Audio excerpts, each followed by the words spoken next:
High, আমি রূপসা এসে গেছি একটা নতুন ব্লগ নিয়ে। এটা 23 মের ইভিনিং থেকে শুরু করেছিলাম ব্লগটা। রেডি হয়ে যাচ্ছিলাম হচ্ছে বাজারে।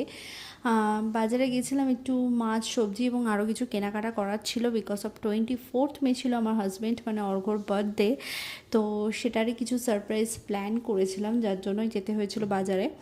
আর এটা হচ্ছে রাত 12টার সময় একটা কেক আনিয়েছিলাম, এবং আমি প্রত্যেকবারই করি নিজের মতো করে একটু।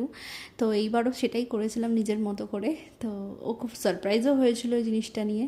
আর আমার সাথে ছিল আমার নেবাররা। আমি আমি ঠিক ওদেরকে নেবার বলবো না, বিকজ অফ ওরা না আমার এক্সটেন্ডেড ফ্যামিলির মতো হয়ে গেছে।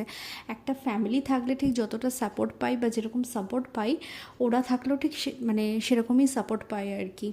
এতটাই ক্লোজ হয়ে গেছে। আর এটা ছিল সেকেন্ড সারপ্রাইজ, যেটার আইডিয়া আমার বা অর্ঘ্যর কারোরই ছিল না। এটা মুন্দি এবং রিতেশদার তরফ থেকে ছিল এই সারপ্রাইজটা। মুন্দি রিতেশদা হচ্ছে আমার নিচের ফ্লোরে জাস্ট 4-5 মান্থ হলো এসেছে, কিন্তু ওদের সাথেও আমরা এতটাই ভালোভাবে মিশে গেছি, ওরা এতটাই ভালো না, ওরাও আমার প্রায় ফ্যামিলির মতোই হয়ে গেছে আর কি। আর এই সারপ্রাইজটার তো কোনো রকম আইডিয়া আমাদের কারোরই ছিল না। তো আমরা খুবই খুবই থ্যাঙ্কফুল তোমাদের কাছে, কি বলবো আর।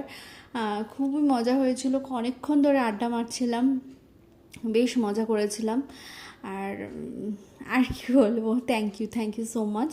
আর এটা হচ্ছে পরদিন সকালবেলা প্রথমে পায়েসটা বসিয়েছিলাম। অ্যাকচুয়ালি পায়েসটা আমি করিনি, আমার পাশের ফ্ল্যাটে কাকিমা করে দিয়েছিল পায়েসটা। বিকজ অফ ওই কথা আছে না, পায়েস ওই মাদের করে খাওয়াতে হয়।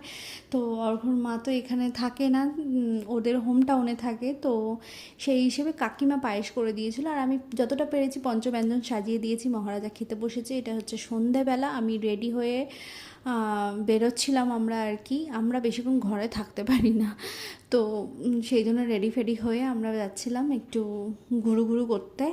আর কোথাও যাওয়ার ওরকম অ্যাজ সাচ প্ল্যান ছিল না, জাস্ট বাইক নিয়ে বেরিয়ে পড়েছিলাম।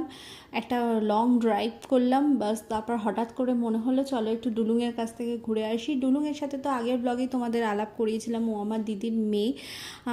তো ওর সাথে এই যে চলে এসেছি। এইটা হচ্ছে অর্ঘ্যর আজকের জন্মদিনের সেরা গিফট। তো এতটা সময় ওর সাথে কাটালো, খুব মজা করলাম। তো আজকের দিনটা এইভাবেই কাটলো। চলো টাটা, গুড নাইট সবাইকে।